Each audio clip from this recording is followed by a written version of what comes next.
કહી દઉં કે સિંધ પ્રદેશમાંથી આપણે સૌ નીકળેલા છે. એના ઇતિહાસ બહુ લાંબા છે. રબારી સમાજની ઉત્પત્તિ, એનો ઇતિહાસ, એના મમંતારો, એના વિશે વિદ્વાનોના અલગ અલગ મતો છે કે રબારી સમાજ ક્યાંથી આવ્યો, શું છે. પણ એનો મત, સિદ્ધ મત એવો છે કે સિંધ પ્રદેશમાંથી આ સમાજ નીકળેલો, કચ્છમાંથી એને સીધો રાજસ્થાન ગયો. રાજસ્થાન ઘાસચારાની કઈ તંગીના કારણે પાછો ગુજરાતમાં વળ્યો.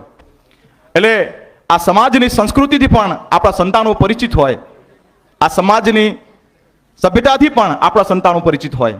ક્યારેક ગાડી લઈને જતા હોય ને ઢોર લઈને કોઈ માલધારી જતો હોય ને, તો તમારા સંતાનોને ગાડી ધીમી રાખીને બતાવજો કે બેટા આપણે આ છે, આ આપણી સંસ્કૃતિ છે. ભલે આજે આપણે આ જગ્યાએ છે, ભલે આપણી જગ્યાએ આપણી જોડે ઓડી છે, પણ મૂળ સંસ્કૃતિ તો આપણે આ છે, મૂળ માલધારી છે.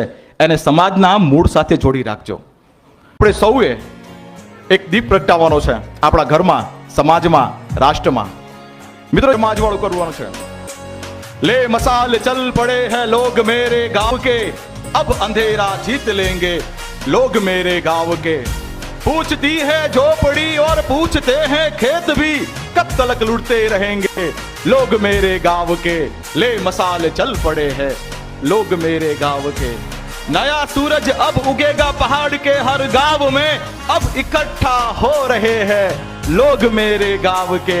ले मसाल चल पड़े हैं लोग मेरे गांव के. આ શિક્ષણની જે મસાલ